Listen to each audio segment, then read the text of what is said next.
और ये स्ट्रक्चरल्स को, जैसे एक अर्थशास्त्री के होने के नाते मैं स्ट्रक्चरल चीजों को डिफाइन करना, 140 करोड़ की आबादी की उनकी ब्रेड बटर से लेके ब्रेकफास्ट तक हम डिस्कस करते हैं, उनको डिफाइन करते हैं, उस टाइम पर नहीं करना चाहिए था। इसके लिए प्रधानमंत्री का समय होना बहुत जरूरी है।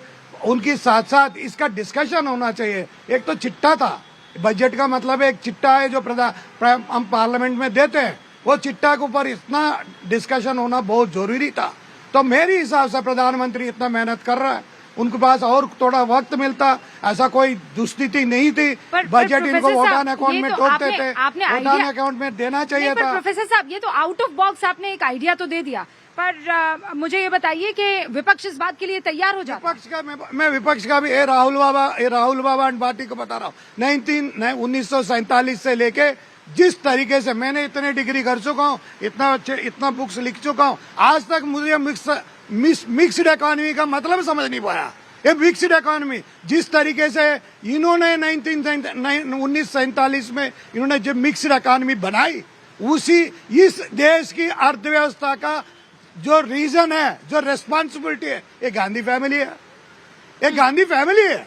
नहीं, अरे पर गांधी फैमिली है। वो गांधी फैमिली पर थोड़ी डिस्कस, हम तो आज की तारीख में भारत के बजट पर प्रोफेसर साहब उनको जवाब देना चाह रहा हूँ। उनसे ये पूछे, राहुल बाबा से पूछे, इनकम एंड रेवेन्यू, इन दोनों का अंतर क्या है? वो नहीं जानते हैं। वो विवेक श्रीवास्तव हमें बता देंगे। राहुल से तो इनकी लगातार बातचीत होती रहती होगी, आप बता देंगे। लेकिन उससे पहले प्रेम शुक्ला जी भी हमारे साथ जुड़ चुके हैं। और एक बड़ी खबर आपको ये बता दूं कि हम यहाँ पर जब डिस्कशन कर रहे हैं तो बड़े तमाम मिनिस्टर से, लीडर से भी बात करने की कोशिश कर रहे हैं।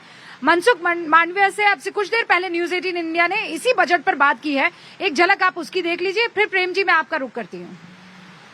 केंद्रीय मंत्री मनसुख मांडविया जी हमारे साथ।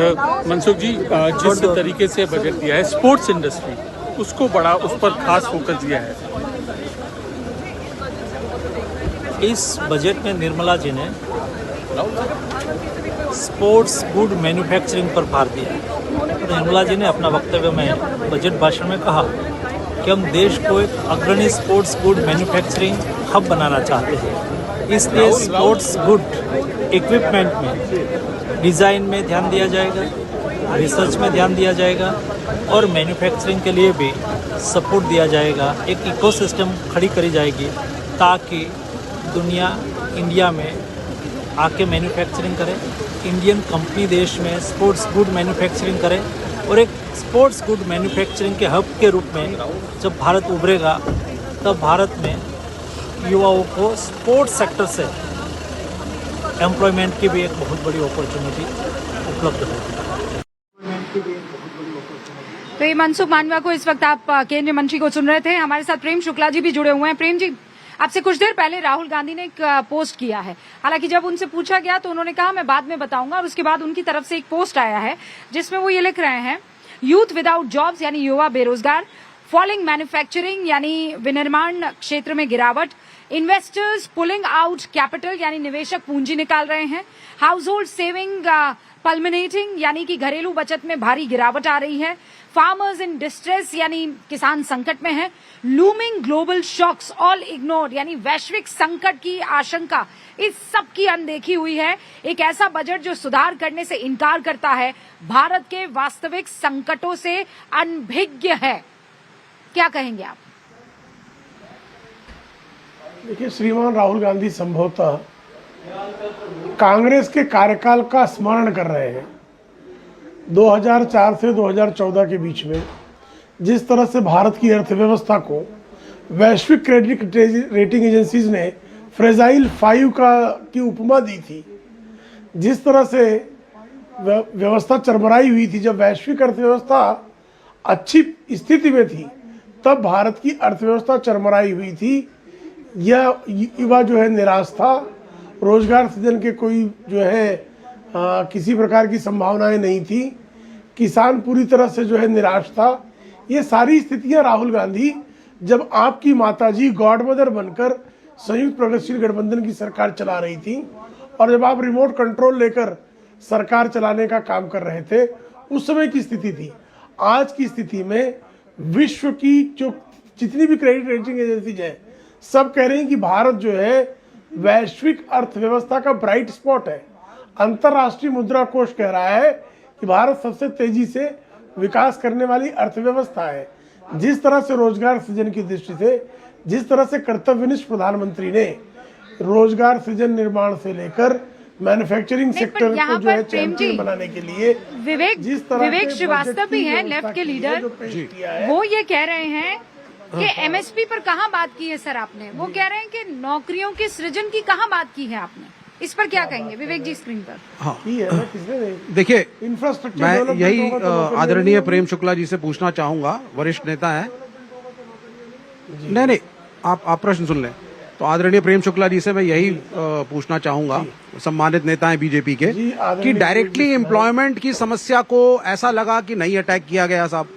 दूसरी बात, आपने मनरेगा को हटा करके जो नया आपने जी राम जी जो भी आप कहें आप लेकर के आए हैं। अरे वो ग्राम जी नहीं है, जी राम जी। आपको जी राम जी बोलने में क्या दिक्कत हो जाती है? वो हर चीज में राम को ले आओ और काम राम वाला करो मत, ये समस्या हो जाती है। थोड़ा काम भी राम वाला करो। तो आदर में ही बोल दीजिए ना जी राम जी। राम के नाम से जो हाँ जी क्यों नहीं बोला जाता है आपसे? अब हम तो उसे ग्राम जी ही कहेंगे। नहीं क्यों कहेंगे ग्राम जी? आप यहाँ ग्राम जी कहेंगे और हम सुन लेंगे। क्यों सुन लेंगे भाई? अब आप लेकिन मुद्दे को सुनिए ना। नहीं, पहले बोलिए जी राम जी। जी राम जी तब बोलेंगे जब आप बोलिए बोलेंगे जी राम जी, फिर आगे बढ़िएगा। जी राम जी आप लोग मुद्दा ही जी राम जी का था। अरे काम की चीज को मुद्दा नहीं बनाते आप। राम जी का ही था। 40% मैं ये कह रही हूँ, मनरेगा अगर मुद्दा था तो आप मनरेगा पर बात करते। जी। आप लोगों ने पूरा मुद्दा शिफ्ट कर दिया जी उसके नाम पर।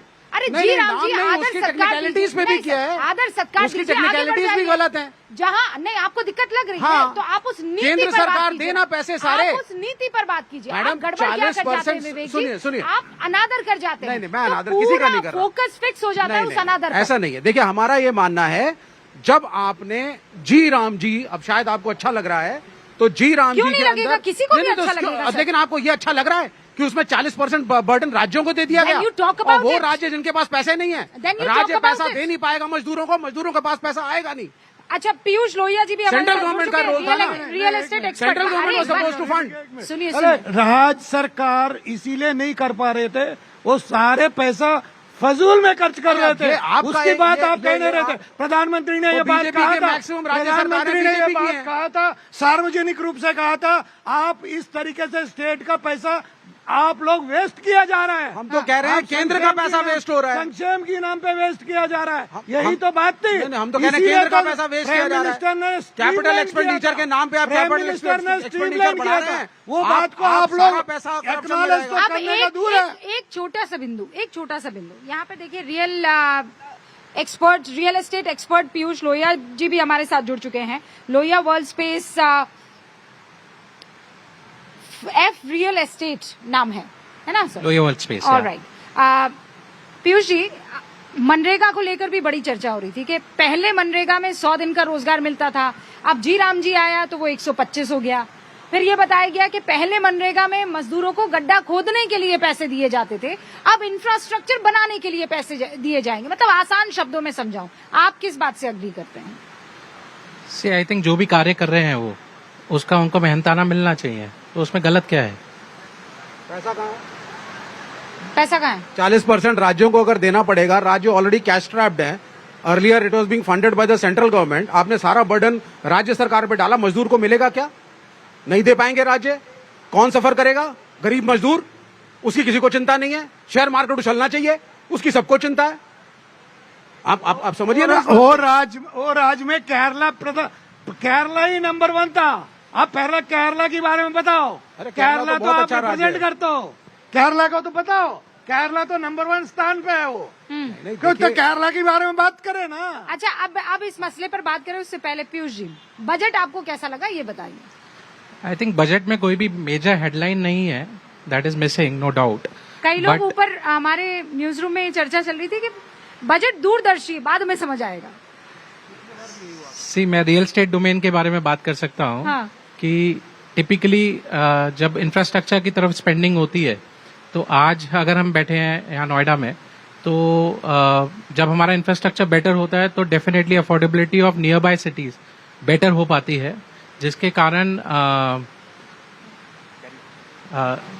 जी जिसके कारण जो आसपास के शहर हैं या जो टियर 2 टियर 3 सिटीज हैं वो डेवलपमेंट इनवाइट करते हैं एंड जिसके बेसिस पे इवेंचुअली जैसे सोनीपत हुआ या मुरादाबाद हुआ या हापुड़ हुआ, तो ऐसे जो टियर 2 टियर 3 सिटीज हैं उधर अपॉर्चुनिटी मिलती है, लाइक जब रोड इंफ्रास्ट्रक्चर की तरफ कैपेबिलिटी बढ़ती है। प्रोफेसर नहीं, मैं एक बात आपको क्लियर कर देता हूं। जी राम जी एक इंक्लूसिव ग्रोथ इकोनॉमी, मास इंक्लूसिव ग्रोथ इकोनॉमी का एक उद्देश्य पूरे का प्रोजेक्ट था, जो पूरा 1947 से लेके 2025 तक किसी ने सोचा भी नहीं था। मनरेगा अरे आपको पता ही नहीं है मनरेगा की और जी राम जी के बीच में अंतर क्या है, ये बताओ पहले। करना नहीं चाहते थे आप वेलफेयर, आप चाहते नहीं थे पैसा पहुंचे। अंतर जानते हो तो अंतर तो आपने उसको खत्म करने का एक नया तरीका निकाला। जी राम जी की आप लेबर वेलफेयर करना ही नहीं चाहते। आप लोग ये मनरेगा। अच्छा बस रुक जाइए। आप लोग इस बात पे क्यों बहस कर रहे हैं? इत्मीनान से इस पर चर्चा हो सकती है, बहस की जरूरत नहीं है। सुनील अलग साहब हमारे साथ यहाँ पर जुड़ चुके हैं, बहुत बहुत स्वागत है सीईओ ब्रिटानिया इंडस्ट्रीज के। सुनील जी, कैसे देखेंगे आज के बजट को आप? आज की बजट तो ग्रोथ एलिमेंट, जितना ग्रोथ हो सकता है उन्होंने उतना ही कोशिश की है कि भैया 9 महीने के लिए, 1 साल के लिए मैक्सिमम बजट तो है, बट बजट स्ट्रैटेजी उन्होंने काफी दूर तक दिखा दी। 25% स्ट्रैटेजी होती है, 90% 75% टैक्टिकल होता है हर एक बजट। 1 साल के लिए उन्होंने बजट दिखा दिया है। और जो उन्होंने किया है कि भाई आप इंफ्रास्ट्रक्चर की बात कर रहे थे, कंज्यूमर स्पेंडिंग की बात कर रहे थे, टियर 2 एंड टियर 3 सिटीज की बात कर रहे थे, बिकॉज प्राइसेस इन लैंड के जो प्राइसेस हैं काफी टियर 1 में, मुंबई में, दिल्ली में काफी बढ़ गए। पर टियर 2 एंड टियर 3 में जब तक वो टूरिज्म, जितने एम्प्लॉयमेंट क्रिएट कर सकते हैं इंटरनली, वो क्रिएट कर दिया इस बजट का। Are they being created is the question.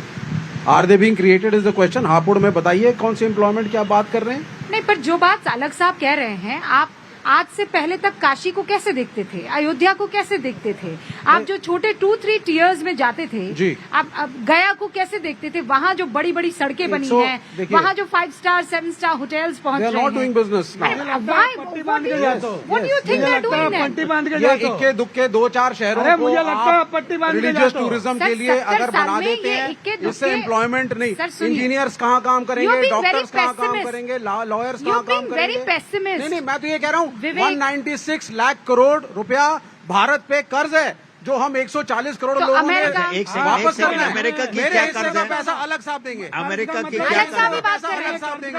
Okay professor, hold on professor, hold on, I give you time. मैं पूछता हूँ अमेरिका की क्या कर्ज है? It is still the most powerful economy in the world. कर्ज के ऊपर मत देखिए। At the cost of running Venezuela and convincing Modi ji की तेल वेनेजुएला से खरीद लो, जो आज न्यूज 18 में आया है, जिस पर डिस्कशन चल रहा ऑयल का उन्होंने कहा था कि 50% बढ़ाएंगे। प्रोफेसर एक सेकंड, जो आपको कह रहे हैं ना ऑयल के ऊपर, but he is not increased it. Trump हर 2 महीने, हर चाइना के ऊपर उन्होंने एक बात भी नहीं कही, रशिया के ऊपर कह दिया। तो 25% जो उन्होंने बढ़ाया है, 25% on all elements which is added, and is added 25% on oil. Sir, मैं कह रहा हूं न्यूज 18 जो इस देश का सबसे बड़ा चैनल है, सबसे ज्यादा कवरेज है, मैडम का शो सबसे ज्यादा हिट जाता है। मैं व्यूअर्स से पूछना चाहता हूं, वेनेजुएला के राष्ट्रपति को उठा करके अमेरिका की फोर्सेस बेडरूम से उठा करके ले गई, उन्होंने इकोनॉमी को तोड़ा। और ये आज प्रेसिडेंट डोनाल्ड ट्रंप न्यूज 18 पे आकर के कहते हैं कवरेज में कि prime minister Modi has agreed कि वो वेनेजुएला से तेल भारत लेगा। Prime Minister Modi has not agreed. Not agreed. Nobody is agreed. The whole world has पूरा दुनिया अगेंस्ट है। I don't know what not sir.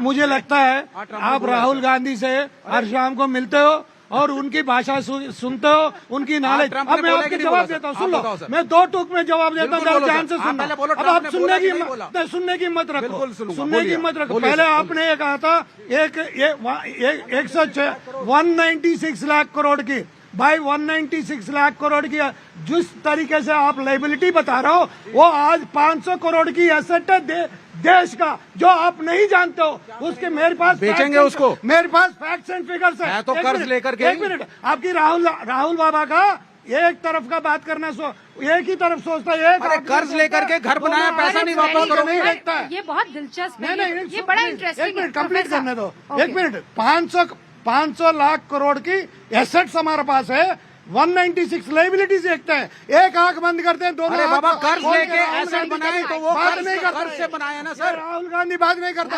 Professor and विवेक, जहाँ तक वेनेजुएला की प्रोफेसर, सवाल है, जी भैया, जहाँ तक वेनेजुएला की जी भैया, सवाल है, जी भैया, मैं आपको ओके। जरा जान से आज कहूं, ट्रम्प ने बोला ना अरे ट्रम्प कि इंडिया इज अग्रीड। अच्छा रुकिए ट्रम्प की आप बात करो। रुकिए विवेक जी, रुकिए प्लीज। बोलने नहीं दे रहे हैं। हाँ, अरे आपने इतना बोला, क्या बात कर रहे हैं आप? इतना बोला है, फिर आप बोल रहे हैं कि बोलने नहीं दे रहे हैं। पॉलिटिकल पार्ट को साइड में रखते हुए अगर हम इस चीज को इकोनॉमिकली समझने की कोशिश करें तो I agree with the point what he said कि 196 का डेट है हमारे पास, लाइबिलिटी है। कोई भी कंट्री मुझे नहीं लगता बिना लाइबिलिटी के काम करती है, पहली चीज। और the best part what I feel is कि इंडिया की इकोनॉमी, जो फिस्कल डेफिसिट की बात हुई थी पिछले बजट में भी कि इसको 4.3 टू 4.5 के बीच में रखा जाएगा, sir it is somewhere maintaining. तो इस बार अगर हम देख रहे हैं 31 मार्च हमारा कवर अप होने वाला है, 31 मार्च तक, तो ये अभी भी उतना मेंटेन चला आ रहा है। And the best part for this budget is is कि इस बार इसको रिड्यूस करके 4.2 टू 4.3% रखा गया है, which is in the favourable part. भले ही हमारे पास लाइबिलिटी है, but it is we are maintaining the fiscal deficit part is well. Okay, additionally according to the economical. Alright. अच्छा विवेक, अब आप अपनी बात रखें। प्रोफेसर साहब, उससे पहले ये बता दूं, प्रेम शुक्ला जी भी हमारे साथ बने हुए हैं। प्रेम जी, अगर आप यहाँ होते तो इस डिबेट में और तगड़े तरीके से हिस्सा ले पाते, लेकिन चूंकि आप वहां से हैं, तो विवेक जी को आप कैसे, यहाँ पर बैठे हुए हैं, उनको कैसे समझाएंगे कि भैया ये जो बजट है ये दूरगामी है, ये दूरदर्शी है? ओ प्रेम जी मेरी तरफ इशारा कर रहे हैं, मत करो इशारा। वो समझ के जो ना समझे, मेरी समझ में वो ना समझे भाई, उनको सब समझ में आ रहा है। उनको पता है दूरगामी बजट है, उनको पता है विकसित भारत की नींव रखने वाला बजट है, उनको ये पता है कि रोजगार सृजन करने वाला बजट है, उनको पता है महिला कल्याण वाला बजट है, वो जानते हैं श्रमिकों के कल्याण वाला बजट है। लेकिन फिर भी चूंकि उस जिस विचारधारा से आते हैं, उस विचारधारा में अगर सोना भी दिया जाए तो उसको मिट्टी कहने की परंपरा है, तो वो सोने को मिट्टी कहने का प्रयास कर रहे हैं। वो मिट्टी कहते रहेंगे, लेकिन सत्य ये है कि जिस तरह से आदरणीय प्रधानमंत्री जी ने विकसित भारत की नींव रखने वाला दूरगामी बजट जो है भारत आदरणीय निर्मला सीतारमण के माध्यम से प्रस्तुत किया है, वह भारत और भारतीयों के हितों के अनुकूल है। और इसीलिए जब आप जो है 7 स्पीड हाई स्पीड कॉरिडोर बनेगा तो रोजगार सृजन नहीं होगा। गजब बात करते हैं। जब बायो फार्मा में जो है इन्वेस्टमेंट 10,000 करोड़ होगा तो उससे 10,000 करोड़ के इन्वेस्टमेंट से बिल्कुल रोजगार सृजन नहीं होगा। ये सिर्फ विवेक जी ही कह सकते हैं, शेष कोई नहीं कह सकता है। सेमीकंडक्टर में अगर जो इन्वेस्टमेंट होगा तो रोजगार सृजन नहीं होगा। गजब है। रेयर अर्थ का अगर कॉरिडोर बनेगा तो रोजगार सृजन नहीं होगा। ये गजब गजब के तर्क है इनके, इन तर्कों। और अभी जब हम बजट पर चर्चा कर रहे हैं तो जी राम जी पे अटके हुए हैं। जब जी राम जी पर हम चर्चा करेंगे, आम आदमी के पास जब पर जब ओके, हमारे साथ पूर्व केंद्रीय मंत्री स्मृति ईरानी इस वक्त एक्सक्लूसिव जुड़ चुकी है। स्मृति जी, आपका बहुत बहुत स्वागत है न्यूज 18 इंडिया पर। पहले तो मैं आपके मुख से सुनना चाहूंगी, इस बजट को आप कैसे देखती हैं और आपको इस बजट में सबसे खास क्या लगा? जी 3-4 घोषणाएं हैं जिसकी ओर मैं आपका विशेष ध्यान आकृष्ट करना चाहूंगी। आज बायोफार्मा शक्ति के नाम से एक घोषणा की वित्त मंत्री ने। ये सत्य है कि आज अगर आप बायोफार्मा का कहीं ना कहीं अंतर्राष्ट्रीय स्तर पर भारत ने क्या कीर्तिमान स्थापित किए हैं उसको देखें तो आज विश्व की 60% वैक्सीन प्रोडक्शन और सप्लाई चेन भारत की ओर से कहीं ना कहीं हमारा देश का योगदान है। 20% जो जेनेरिक दवाइयां हैं वो भारत के योगदान से बनती हैं और यूएस एफडीए अप्रूव्ड सबसे ज्यादा जो प्लांट्स हैं वो भारतीय इंडस्ट्री के पास हैं। तो बायोफार्मा की जो शक्ति की जो आज घोषणा हुई है, मुझे लगता है कि एक्सपोर्ट ओरिएंटेड जॉब क्रिएशन और बायोटेक्नोलॉजी में रिसर्च के दृष्टिकोण से और स्टार्टअप के दृष्टिकोण से एक बहुत महत्वपूर्ण घोषणा है। दूसरा, आज जो रेयर अर्थ मिनरल्स के कॉरिडोर की घोषणा हुई है, हमें इस बात को समझना होगा कि विश्व का 3% जो तीसरा सबसे ज्यादा रिजर्व है वो भारत के पास है, लेकिन ग्लोबल प्रोडक्शन में हम मात्र 1% तक इस वक्त सीमित हैं। तो जब सरकार विशेष फोकस देती है रेयर अर्थ मिनरल के प्रोडक्शन की ओर और फैसिलिटेट करती है फाइनेंशियली बजट के माध्यम से, तो ये भारत के लिए एक बहुत महत्वपूर्ण घोषणा है। तीसरा, मुझे लगता है कि आज जो इलेक्ट्रॉनिक्स मैन्युफैक्चरिंग के लिए सेमीकंडक्टर्स पर तो सरकार का ध्यान था ही, लेकिन इलेक्ट्रॉनिक्स मैन्युफैक्चरिंग के लिए 40,000 करोड़ की घोषणा मैंने सुनी है, जो अपने आप में महत्वपूर्ण इसलिए है क्योंकि आज हम शायद अगर 10 साल का आंकड़ा देख लें तो 4 से 5 बिलियन डॉलर्स के एक्सपोर्ट से बढ़कर आज 35 बिलियन डॉलर्स के एक्सपोर्ट की क्षमता भारत रखता है। ये हमें टॉप एक्सपोर्टिंग कंट्री के पायदान पर लाकर खड़ा करने की एक क्षमता रखने वाली घोषणा है।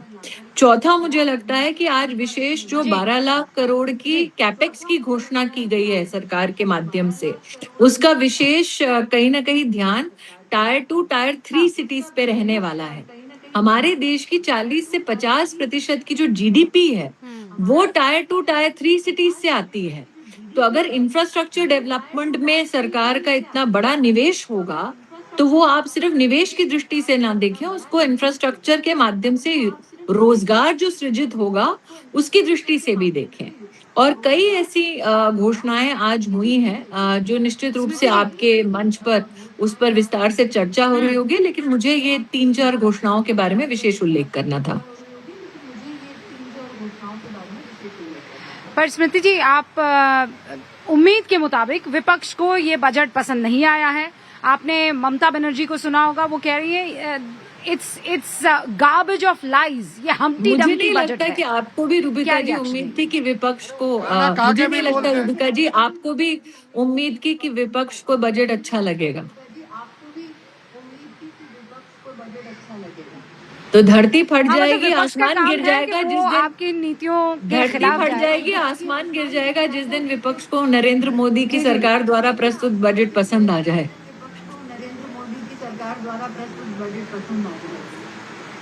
और राहुल गांधी का पोस्ट जो आपने पढ़ा होगा, मैं ये उम्मीद कर रही हूँ, जहां वो कह रहे हैं कि youth without jobs, falling manufacturing, investors pulling out capital, household saving fulminating, farmers in distress, looming global shocks, all ignored, a budget that refuses course correction, blind to India's real crisis. वास्तविक संकटों से अनभिज्ञ है ये budget. Rahul Gandhi विश्व का सबसे बड़ा आईपीओ इकोसिस्टम डेस्टिनेशन आज भारत है। 53 लाख करोड़ इन्वेस्टमेंट साधारण हिंदुस्तानी की अब मार्केट्स की ओर उनका रुझान हो चुका है। आज रूरल कंजम्पशन अप है 7%, जो मैंने लास्ट चेक किया था economic survey subject to correction. आज ऑटो सेल्स हो वो अप है। जीएसटी का रिफॉर्म और उससे कंजम्पशन को डोमेस्टिकली कितना पुश मिला है ये तो आपके ही चैनल में कई बार चर्चा में आ चुका है।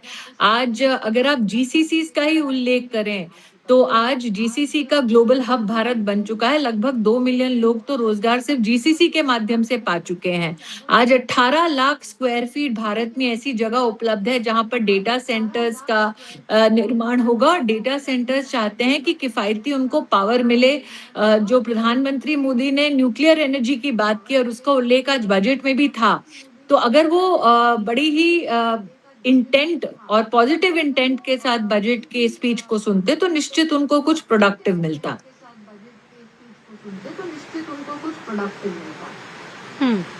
लेकिन इस बार आपने बहुत आसानी से राहुल गांधी को बगैर सख्ती से कुछ शब्द कहे छोड़ दिया, ऐसा क्यों? नहीं, बिल्कुल आपको सख्ती से तो उसके साथ कहीं ना कहीं तर्क करना पड़ता है ना, जिसके खुद एक्सपीरियंस की बास्केट में कुछ ऐसी शब्दावली हो जो मायने रखती हो।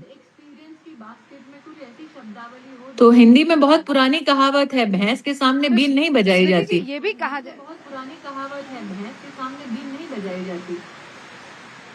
स्मृति जी, लेकिन ये कहा जा रहा है कि इस सरकार से उम्मीद बहुत ज्यादा थी और यहाँ भी जब डिस्कशन चल रहा था तो ये कहा जा रहा था कि ये नहीं बताया कि नौकरियों का सृजन कैसे होगा, एमएसपी पर कोई बात नहीं की, किसानों के लिए वादा किया था कि दोगुनी आय कर लेंगे और अभी भी यही कह रहे हैं कि किसानों की इनकम बढ़ाएंगे, लेकिन अब तक वो काम क्यों नहीं कर पाए हैं? देखिए, आप एग्रीकल्चरल सेक्टर की ग्रोथ देखें तो 3% की वृद्धि ईयर ऑन ईयर हो रही है। आपको याद होगा आज से 4-5 साल पहले सरकार ने एक विशेष उल्लेख हॉर्टिकल्चर का किया था और इस साल का इकोनॉमिक सर्वे अगर आप ध्यान से पढ़ें तो जो एग्रीकल्चरल सेक्टर है उसमें उस सरकार के उस प्रावधान का आज आपको कहीं ना कहीं एक इम्पैक्ट दिख रहा है कि हॉर्टिकल्चर का वर्टिकल जो है एग्रीकल्चर में ग्रो हुआ है। ये भी सत्य है कि ग्लोबल हेडविंड्स का सामना हम लोग आज कर रहे हैं, चाहे यूएस लेड जो कहीं ना कहीं एक फ्रैगमेंटेड आज ग्लोबल ट्रेड पॉलिसी है उसका कहीं ना कहीं सारे राष्ट्र खामियाजा भुगत रहे हैं। लेकिन हाल फिलहाल में ईयू के साथ जो ट्रेड डील हुई है, मैं आपको टेक्सटाइल के एक वर्टिकल का उल्लेख कर देती हूँ। आज से 5-6 साल पहले प्रधानमंत्री मोदी ने 6,000 करोड़ का अपैरल के लिए टेक्सटाइल पैकेज घोषित किया था जिसमें मेडअप्स का वर्टिकल भी था जिसका सबसे बड़ा मार्केट यूएस का था। अब उसके साथ आपने देखा था कि मेडअप्स में और अपैरल सेक्टर में एक बहुत बड़ी तीव्र गति से प्रगति हुई थी। आज यूएस का जिस प्रकार से बर्ताव है, जिस तरह से ट्रेड नेगोशिएशंस हो रही हैं उसके चलते सरकार ने ईयू का नया मार्केट ओपन किया है। तो आज जब ईयू के साथ चर्चा होती है तो आज के वित्तीय भाषण में उल्लेख है टेक्निकल टेक्सटाइल्स का। रूबिका जी, प्रधानमंत्री मोदी के आने से पहले टेक्निकल टेक्सटाइल का देश में एचएसएन कोड ही नहीं था ताकि इंपोर्ट और एक्सपोर्ट के संदर्भ में कोई एक बैलेंस्ड फ्रेमवर्क सरकार का बन सके। तो पहले तो इस सरकार ने एचएसएन कोड्स बनवाए टेक्निकल टेक्सटाइल्स के। कम लोग जानते हैं कि टेक्निकल टेक्सटाइल्स वो सेगमेंट है जो $3 बिलियन का एक्सपोर्ट कर चुका है 2024 में और ये एक्सपोर्ट अगले 3-4 साल में बढ़ के $10 बिलियन हो जाएगा। एग्रीकल्चर के बाद सबसे ज्यादा अगर लेबर इंटेंसिव कोई मार्केट है तो टेक्सटाइल है। कह पा रही हैं हाँ, क्योंकि आपने टेक्सटाइल में बहुत सारी मेहनत की भी है और आज वो दिखता हुआ दिखाई भी दे रहा है।